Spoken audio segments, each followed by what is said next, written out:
تو ہمارا بھی تو یہی عقیدہ ہے کہ چاہے کوئی اللہ کا ولی ہو چاہے نبی ہو، اگر ان سے ہم مانگے تو وہ دیتے ضرور ہیں مگر اللہ کی عطا سے دیتے ہیں۔ تو یہ عقیدہ ہمارا الحمدللہ قرآن کے عقیدے کے مطابق ہے، قرآن سے ذرہ برابر بھی ہمارا عقیدہ اس کے مخالف نہیں ہے۔ پارہ نمبر 6 سورہ مائدہ آیت نمبر 55 ذرا دیکھ لیں اللہ کیا فرماتا ہے، انما ولیکم اللہ ورسولہ والذین آمنوا الذین یقیمون الصلاۃ ویؤتون الزکاۃ وہم راکعون۔ اللہ فرماتا ہے کہ بے شک اے لوگو، بے شک تمہارا مددگار، تمہارا ولی اللہ ہے۔ اللہ فرما رہا ہے کہ اے مومنو، ایمان والو، تمہارا مددگار کون ہے؟ اللہ ہے۔ پھر آگے فرماتا ہے اور اس کا رسول، رسول بھی تمہارا مددگار ہے۔ اور صرف رسول تک بات نہیں روکی گئی، آگے پھر وہ اللہ کا ارشاد بڑھتا ہے آگے، اور اللہ ارشاد فرماتا ہے والذین آمنوا الذین یقیمون الصلاۃ ویؤتون الزکاۃ وہم راکعون، اور وہ لوگ بھی تمہارے مددگار ہیں جو ایمان لائے، نمازوں کو قائم کرتے ہیں، زکوٰۃ ادا کرتے ہیں اور اللہ کے حضور جھکے ہوئے ہیں۔ یعنی وہ اولیاء اکرام کی جماعت جو ایمان میں مضبوط ہے، مستحکم ہے، جن کا عالم یہ ہے کہ اللہ کے لیے نمازوں کو قائم کرتے ہیں، اللہ کی راہ میں زکوٰۃ دیتے ہیں اور اللہ کی بارگاہ میں جھکے ہوئے ہیں، خوب عبادتیں کرتے ہیں، وہ اولیاء اکرام، وہ نیک صالحین، وہ بھی تمہارے مددگار ہے۔ 3 مددگار خود اللہ نے بیان فرمایا، اللہ بھی مددگار ہے، رسول بھی مددگار ہے، اللہ حقیقی مددگار ہے، اللہ کی عطا سے رسول اللہ مددگار ہے، اور رسول کے صدقے میں اولیاء اکرام بھی مددگار ہے۔ یہ ہے اہل سنت کا عقیدہ۔ اور آئیے صرف 3 نہیں بلکہ اب بات اور آگے بڑھ گئی، پارہ نمبر 28 دیکھ لیں آپ، سورہ تحریم آیت نمبر 4، اللہ ارشاد فرماتا ہے فَإِنَّ اللَّهَ هُوَ مَوْلَاهُ وَجِبْرِيلُ وَصَالِحُ الْمُؤْمِنِينَ، بے شک اللہ ایمان والوں کا مددگار ہے۔ اللہ فرماتا ہے بے شک اللہ ایمان والوں کا مددگار ہے، اور جبریل اور نیک مومنین، وَالْمَلَائِكَةُ بَعْدَ ذَلِكَ ظَهِيرٌ، اللہ فرماتا ہے پھر اس کے بعد فرشتے بھی ایمان والوں کی مدد پر ہیں۔ فرشتے بھی اللہ فرماتا ہے کہ یہ بھی ایمان والوں کے مددگار ہے، اللہ بھی مددگار ہے، جبریل بھی مددگار ہے، فرشتے بھی مددگار ہے۔ تو اندازہ لگائیے، تو خود اللہ ارشاد فرما رہا ہے کہ تمہاری مدد کرنے والے۔ اب ظاہر ہے جو مدد پر معمور ہے تو ان کو اگر مدد کے لیے آواز دی جائے، ان سے مدد طلب کی جائے، تو اس میں کون سا شرک ہو گیا جناب؟ اگر مددگار سے مدد نہ مانگی جائے تو پھر آیت پر عمل کیسے ہوا؟ پھر یہی وجہ ہے کہ صحابہ اکرام کا خود عمل کیا تھا؟ صحابہ اکرام کا عمل یہ تھا کہ وہ مصیبت میں، مشکل وقتوں میں رسول اللہ کی بارگاہ میں حاضر ہوتے تھے اور رسول اللہ سے امداد طلب کرتے، حضور سے مدد طلب کرتے۔ اور یہ صحابہ کا عمل تھا۔ اگر نعوذ باللہ غیر اللہ سے مدد مانگنا، غیر اللہ سے مدد طلب کرنا، چاہے غوث اعظم ہو یا حضرت خواجہ غریب نواز ہو یا صحابہ اکرام ہو یا انبیاء اکرام ہو یا رسول اللہ صلی اللہ علیہ وسلم کی ذات اقدس ہو، کسی کو بھی اپنی مدد کے لیے پکارنا، ان سے مدد طلب کرنا اگر شرک ہوتا تو رسول اللہ اس سے منع کر دیتے۔ اگر کوئی صحابی یہ مدد کے لیے حضور کی خدمت میں حاضر ہوتا، حضور فوراً اس سے منع نہ کرتے بلکہ توبہ کرواتے کہ شرک ہو گیا، 14 سال کے بعد ایک جماعت آئیں گی، نام نہاد مسلمان اور نام نہاد اہل حدیث ہوں گے جو چیخ چیخ کے کہیں گے غیر اللہ سے مانگنا جائز نہیں، شرک ہے، شرک ہے، بے بس بندے ہیں یہ۔ حضور نے منع نہیں کیا، بلکہ اس کے برعکس تاریخ کی کتابوں میں اور حدیث میں کیا ملتا ہے۔ اور یہ حدیث کو دیکھیں جس کو آپ کے البانی صاحب نے صحیح کہا ہے، یہ ضعیف حدیث نہیں ہے، ضعیف بول کر اس کا راگ آپ کے حدیث کی اہمیت کو گھٹانے کی کوشش مت کیجئے گا۔ آپ کے البانی نے اس حدیث کو صحیح کہا ہے۔ ذرا آئیے ذرا حدیث ملاحظہ کریں کہ حدیث پاک کیا ہے۔ مشکات کے اندر یہ حدیث کتاب احوال القیامہ و بدی الخلق اور باب ہے باب الحوض والشفاعاتی، شفاعت اور حوض کا بیان، حدیث نمبر ہے 5603، حدیث نمبر 5603 پر یہ حدیث صاحب مشکات نقل کرتے ہیں، کہتے ہیں وعن انس قال، حضرت انس رضی اللہ تعالیٰ عنہ سے روایت ہے، وہ کہتے ہیں قال رسول اللہ صلی اللہ علیہ وسلم ان اللہ عز وجل وعدانی ان يدخل الجنت من امتی 400,000 بلا حساب۔ اللہ کے نبی صلی اللہ علیہ وسلم فرماتے ہیں کہ لوگوں، پروردگار عالم نے مجھ سے وعدہ فرمایا اور وعدہ یہ کیا کہ محبوب میں تیری خاطر تیری امت کے 4 لاکھ لوگوں کو بغیر حساب و کتاب کے بخش دوں گا۔ 4 لاکھ لوگوں کی میں ایسی بخشش فرماؤں گا کہ نہ ان سے کوئی حساب لیا جائے گا، نہ ان سے کوئی پوچھ کی جائیں گی، نہ ان کے اعمالوں کو دیکھا جائے گا۔ 4 لاکھ لوگوں کو اللہ فرماتا ہے وعدہ کرتا ہوں حبیب کو بخش دوں گا۔ فقال ابو بکر زدنا یا رسول اللہ، راوی حضرت انس کہتے ہیں کہ ابو بکر صدیق کھڑے ہوئے اور عرض کیا زدنا یا رسول اللہ، اللہ کے نبی ان 4 لاکھ جنتیوں میں اور اضافہ فرما دیجئے۔ اندازہ لگائیے ابو بکر صدیق کا عقیدہ کیا ہے یہاں. ابو بکر صدیق کا یہ عقیدہ پتہ چلتا ہے کہ ابو بکر صدیق کا خود وہی عقیدہ ہے جو آج اہل سنت کا ہے کہ اللہ نے مصطفیٰ کو یہ اختیار دیا ہے کہ حضور اگر چاہیں تو حضور بے بس نہیں ہے، اتنے صاحب اختیار ہے کہ اللہ نے اگر 4 لاکھ کا وعدہ کیا تو حضور چاہے تو ان جنتیوں کی تعداد بڑھا سکتے ہیں. یہ مشکات کے اندر حدیث ہے اور اس کو البانی صاحب نے صحیح کہا ہے. تو ابو بکر صدیق کھڑے ہوئے اور کہا فقال ابو بکر زدنا یا رسول اللہ. ابو بکر صدیق کھڑے ہو کے کرتے اللہ کے نبی ان 4 لاکھ کی تعداد میں اضافہ فرما دیجئے. قال وهكذا فحسب بكفيه وجمعهما. اللہ کے نبی صلی اللہ علیہ وسلم نے اپنے ہاتھوں کو لیا اور اس کا ایک لب بنایا، پیالے کی شکل میں اپنے ہاتھ کو اس طرح آپس میں ملا لیا، پیالے کی شکل دی اور کہا ابو بکر تم کہتے ہو، لو یہ اپنی طرف سے 4 لاکھ میں بڑھا دیتا ہوں. اندازہ لگائیے رسول اللہ 4 لاکھ بڑھا رہے ہیں لیکن وہی نہیں آتی ہے. جبریل آ کے نہیں کہتے ہیں کہ محمد صلی اللہ علیہ وسلم آپ کون ہوتے جنتیوں کی تعداد بڑھانے والے. اگر اللہ نے 4 لاکھ کا وعدہ کیا ہے تو یہ اللہ کا اختیار ہے، جس کو چاہے جنتی بنائے، جس کو چاہے جہنمی بنائے. آپ کون ہوتے جو 4 لاکھ لوگوں کو اپنی طرف سے جنت میں ڈال رہے ہیں اور اضافہ کر رہے ہیں. جبریل نہیں آئے جناب، جبریل نے منع نہیں کیا، وہی نازل نہیں ہوئی. کیوں؟ کیونکہ اللہ رب العزت گویا زبان حال سے بتا رہا ہے کہ لوگوں سمجھ لو میرا محبوب کو میں نے کیسے اختیار دیا. 4 لاکھ کا تو میں نے وعدہ کر لیا تھا، اب میرا محبوب جتنا چاہے اتنا بڑھائے. ادھر محبوب بڑھاتا جائے، ادھر میں جنتیوں کے نام جو ہے لوح محفوظ پہ بڑھاتا جاؤں گا. ابھی 4 لاکھ حضور نے بڑھا دیے. پھر اس کے بعد حدیث کے الفاظ ہے فقال ابو بکر زدنا یا رسول اللہ. ابو بکر صدیق پھر کھڑے ہوئے اور پھر عرض کرتے اللہ کے نبی اور اس میں اضافہ فرما دیجئے. حضرت ابو بکر صدیق کا عقیدہ دیکھتے جائیں. وہ کہہ رہے وہ دیکھ رہے ہیں کہ حضور نے 4 تو بڑھا دیے، اللہ نے 4 کا وعدہ کیا، رسول نے 4 بڑھا دیے، بات تو ہو گئی نا. لیکن حضرت ابو بکر بتا رہے ہیں کہ حضور کو یہ اختیار ہے کہ اس میں اور بڑھا سکتے. کہا یا رسول اللہ اور بڑھا دیجئے. قال وهكذا. اللہ کے نبی صلی اللہ تعالی وسلم نے پھر اسی طرح کیا، پھر ہاتھ ملایا، پھر اشارہ کیا، کہا لو ابو بکر 4 لاکھ اور بڑھائے. فقال عمر دعنا یا ابا بکرین. حدیث کے الفاظ ہے کہ پھر حضرت عمر کہتے ہیں کہ ابو بکر بس کیجئے، کتنا آپ بڑھائیں گے، بس کیجئے. 8 بڑھا دیے حضور نے، 4 کا اللہ نے وعدہ کر لیا، کل 12 لاکھ ہو گئے جن کا حساب و کتاب نہیں ہوگا. اب آپ اس میں کتنا اضافہ کر رہے ہیں، رک جائیے. تو جب حضرت عمر نے ابو بکر صدیق کو روکا تو ابو بکر صدیق نے ان سے شکایت کی کہ عمر آخر تم مجھے کیوں روک رہے ہو؟ اگر حضور صلی اللہ تعالی وسلم جو اللہ نے انہیں اختیار بخشا ہے اس اختیار کے وجہ سے جنتیوں کی تعداد میں اضافہ کر رہے ہیں، اور اگر میں یہ چاہتا ہوں کہ سب کے سب جنت میں چلے جائیں تو اس میں آپ کا کیا نقصان ہے؟ فقال عمر ان اللہ عز وجل ان شاء ان يدخل خلقه الجنت بکف واحد فعل. حضرت عمر نے کہا ابو بکر میرا یہ عقیدہ نہیں ہے کہ رسول اللہ جو ہے جنتیوں میں اضافہ جو کر رہے ہیں وہ صحیح نہیں ہے یا حضور اضافہ نہیں کر سکتے، بلکہ کیا کہا ارے ابو بکر صدیق آپ کیا قسطوں میں بڑھوا رہے ہیں؟ اگر اللہ چاہیں گا تو حضور صلی اللہ علیہ وسلم کے ایک لب میں ہی حضور کے صدقے میں ساری امت کو جنت میں داخل فرما دیں گا. بے کفین واحد فعال، اللہ چاہے تو اپنے نبی کے ایک لب میں ہی سب کو جنت میں ڈال دے.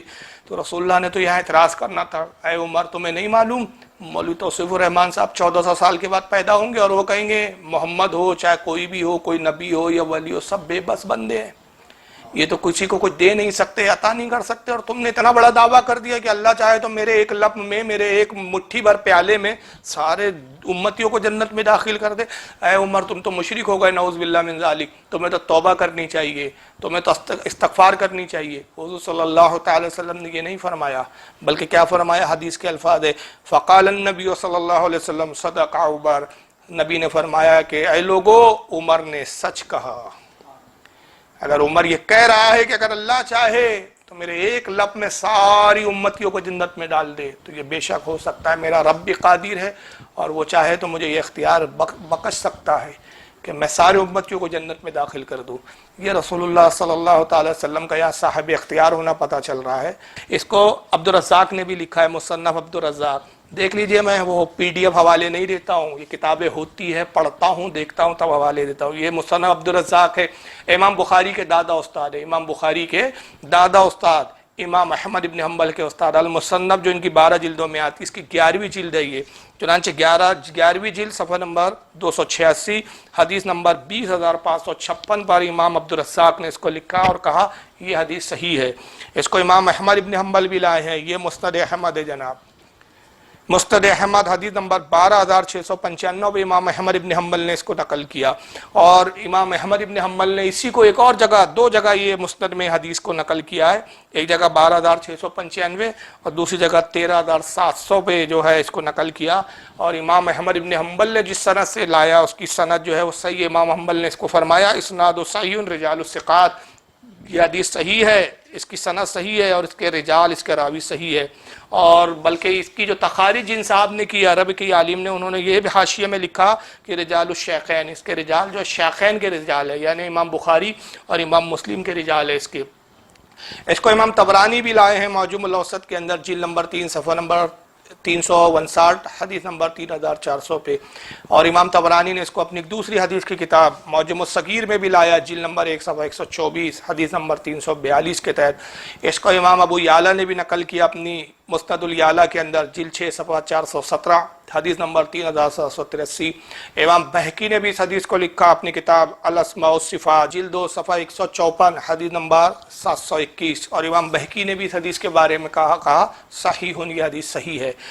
امام ابن ابی عاصم نے اس کو سنہ میں لایا، جلد نمبر 1 صفحہ 262 حدیث نمبر 590، اور امام ابن ابی عاصم کہتے ہیں اسنادہ صحیح علی شرط مسلم، یہ امام مسلم کی شرط پر یہ حدیث صحیح ہے، اس کی سند بھی صحیح ہے۔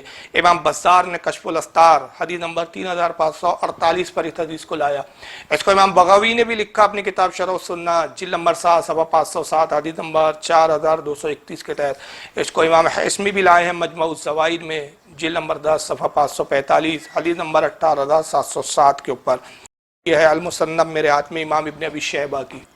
امام ابن ابی شیبہ جو امام بخاری کے استاد ہے، امام مسلم کے استاد ہے، امام ابو داؤد کے استاد ہے، صاحب سیاہ ستہ، ان میں سے 3 جلیل القدر اماموں کے یہ استاد رہے ہیں حضرت امام ابن ابی شیبہ۔ 12 جلدوں میں اور کئی مختلف جلدوں میں، ان کی 17 جلدوں میں بھی آئی ابن ابی شیبہ تخارج کے ساتھ۔ یہ جو نسخہ میں دکھا رہا ہوں میرے پاس 17 والا بھی ہے، لیکن یہ 12 والی کتاب کا نسخہ دکھا رہا ہوں، 12 جلدوں والی کا، المصنف ابن ابی شیبہ، امام ابن ابی شیبہ حدیث نمبر 37923۔ اور پھر یہ حدیث کن کن کتابوں میں آئی وہ بھی دکھاؤں گا انشاءاللہ۔ اس حدیث کو امام طبرانی بھی لائے ہیں، یہ دیکھیں طبرانی معجم الکبیر۔ میں جتنے کتابوں کے حوالے دے رہا ہوں سب میرے پاس الحمدللہ اوریجنل موجود ہے۔ یہ ہے طبرانی المعجم الکبیر، اس کی جلد نمبر 19 صفحہ 11 حدیث نمبر 12، اور بھی حوالے میں آگے دیتا ہوں۔ یہ کتابوں کے میں جو دکھا رہا ہوں آپ کو نسخے، اس میں کیا ہے، حضرت قتادہ ایک صحابی ہے، جلیل القدر صحابی ہے، غزوہ بدر میں ان کی آنکھ پر ایک تیر آ کے لگتا ہے، اور جب تیر لگا تو آنکھ ان کی نکل آئی باہر حلقے میں سے۔ انہوں نے اس آنکھ کو پھینکا نہیں، اس آنکھ کو زمین پر دبا نہیں دیا، ضائع نہیں کیا۔ ان کا عقیدہ دیکھیے حضرت قتادہ صحابی رسول کا، اس آنکھ کو لیتے اپنے ہتھیلی میں لیا، نس سے لٹک رہی تھی وہ آنکھ، اس کو توڑا، ہاتھ میں لے لیا، اور ہاتھ میں لے کر وہ آنکھ رسول اللہ کی بارگاہ میں حاضر ہو کے کہتے یا رسول اللہ اس آنکھ کو درست فرما دیجئے۔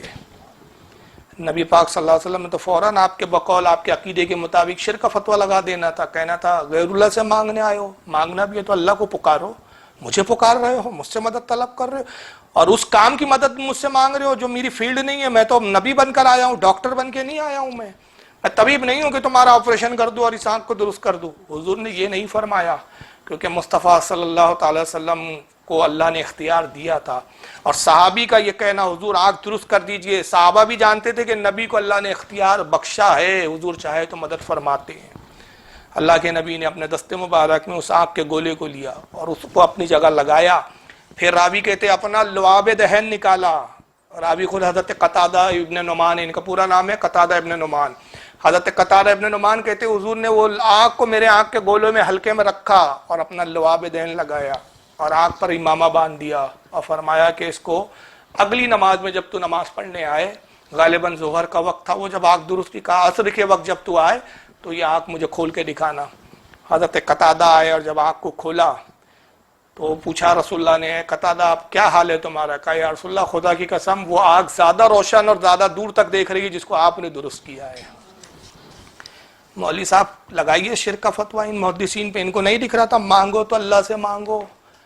یہ امام ابن ابی شیبہ کو نہیں دکھ رہا تھا، امام طبرانی کو نہیں سوجا، یہ اس کو امام ابن اسحاق بھی لائے ہیں اپنی سیرت کی کتاب السیرۃ النبوہ، صفحہ نمبر 329۔ سیرت کی پہلی کتاب ہے ابن اسحاق نے جو لکھی ہے، جلیل القدر طبع تابعی ہے۔ ابن سعد نے بھی اس کو اپنی طبقات کے اندر نقل کیا ہے، طبقات الکبریٰ جلد نمبر 2 صفحہ 370 پر۔ اس کو امام ابو یعلا بھی لائے اپنی المسند میں جلد نمبر 3 صفحہ 120، حدیث نمبر 1549۔ امام ابو نعیم نے بھی اس حدیث کو نقل کیا، دلائل النبوہ حدیث نمبر 417۔ ابن عساکر نے بھی اس کو تاریخ دمشق الکبیر جلد نمبر 150 صفحہ نمبر 279 پر لایا۔ امام ابن حبان نے اس کو اپنی ثقات کے اندر جلد نمبر 3 صفحہ 344 پر لایا۔ امام حاکم بھی اس کو المستدرک میں لایا جلد نمبر 3 صفحہ 334، حدیث نمبر 5281۔ امام بہقی نے بھی لایا دلائل النبوہ جلد نمبر 3 صفحہ 48، حدیث نمبر 1012 پہ۔ حضرت امام ابو عوانہ انہوں نے اپنی المسند میں جلد 4 صفحہ 348، حدیث نمبر 2929 پر لایا۔ اس کو علامہ ذہبی نے بھی سیار الاعلام بالنبالہ جلد نمبر 2 صفحہ 133 پر لایا۔ امام عسقلانی نے بھی اس کو لکھا ہے تہذیب التہذیب جلد نمبر 5 صفحہ نمبر 231، رجال نمبر 6505 پر۔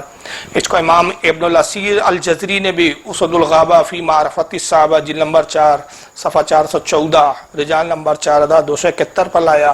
اور حافظ ابن کثیر نے بھی، جن کو غیر مقلدین خوب مانتے ہیں، حافظ ابن کثیر نے البدایہ والنہایہ جلد 4 صفحہ 86 پہ لایا۔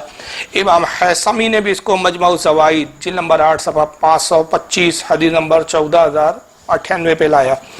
اور ایک حدیث آپ دیکھ لیں، بڑی پیاری حدیث ہے یہ حدیث تو وہابیت کا بیڑا غرق کر دیتی ہے۔ یہ ہے امام طبرانی کی المعجم الکبیر، اس کی جلد نمبر 17 ہے، معجم الکبیر جلد 17 صفحہ نمبر 86، حدیث نمبر 290۔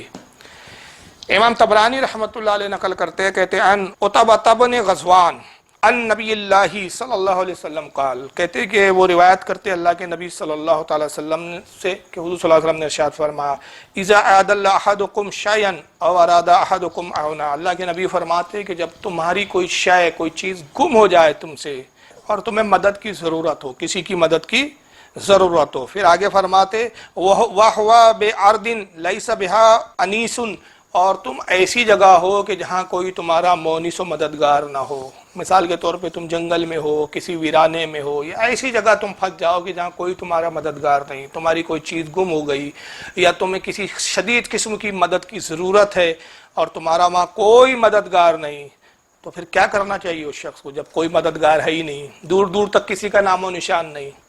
اب آئیے ذرا آگے الفاظ سنیں، رسول اللہ کے الفاظ ہے، یہ سرکار کی حدیث ہے، کسی بریلی کے مولانا کے الفاظ نہیں ہیں۔ تو وہابی جی کے دھرم کا تو بیڑا غرق ہو رہا ہے۔ آقا فرماتے فلیقول، تو شخص کو چاہیے کہ وہ یوں آواز لگائے، یوں ندا کرے، یا عباد اللہ اغیثونی، یا عباد اللہ اغیثونی، اے اللہ کے بندو میری مدد کرو، اے اللہ کے بندو میری مدد کرو، فَإِنَّ لِلَّهِ عِبَادًا لَا نَرَهُمْ، کہتے ہیں کہ اللہ کے کچھ ایسے بندے ہیں وہ تمہیں دیکھتے ہیں، تم ان کو نہیں دیکھ سکتے، وہ تمہاری مدد کریں گے۔ یہاں تو رسول اللہ کہہ رہے اللہ کے ایسے بندے ہیں، ان کو پکارو جب تم کہیں پھنس جاؤ، ضرورت محسوس ہو، مدد کرنے والا کوئی نہیں، کوئی تمہارا مونس و غمخار نہیں، کوئی تمہارا پرسان حال نہیں، تو کہو یا عباد اللہ اغیثونی۔ یہی لفظ غوث اسی سے بنا ہے، غوث کے بھی معنی ہوتے ہیں مدد کرنے والا، اغیثونی اغیثونی، یہ غوث سے ہی بنا ہے یہ لفظ، مدد کرو، اے اللہ کے بندو میری مدد کرو، اے اللہ کے بندو میری مدد کرو، فَإِنَّ لِلَّهِ عِبَادًا لَا نَرَهُمْ، اور حضور فرماتے ہیں کہ بے شک اللہ کے ایسے کچھ بندے ہیں جنہیں تم نہیں دیکھ سکتے، وہ تمہیں دیکھتے ہیں حالانکہ تم ان کو نہیں دیکھ سکتے، دکھتے نہیں ہیں۔ تو اولیاء کی مدد آتی ہے لیکن اولیاء نظر، وہاں بھی بولتے ہم مر گئے تو کہاں سے مدد کریں گے، ہم کہتے ہیں مدد آئیں گی، وہ تجھے دکھیں گے نہیں، وہ دکھتے انہیں کہ آنکھ والے تیری جوبن کا تماشا دیکھے، دیدہ کور کو کیا نظر آئے، کیا دیکھے۔ پھر روایت ہے آگے، اس کے راوی حضرت عتبہ کہتے ہیں کہ یہ عمل تجربہ شدہ ہے، اس کے جو راوی ہے وہ کہتے ہیں یہ عمل بھی جو ہے تجربہ شدہ ہے، اس پر جو ہے تجربہ کیا گیا اور اس کو ویسا ہی پایا گیا۔ اس حدیث کو امام طبرانی کے حوالے سے میں نے بیان کیا، حدیث نمبر 290 جلد 17 میں۔ اس کو امام مناوی نے بھی نقل کیا ہے، فیض القدیر جلد 1 صفحہ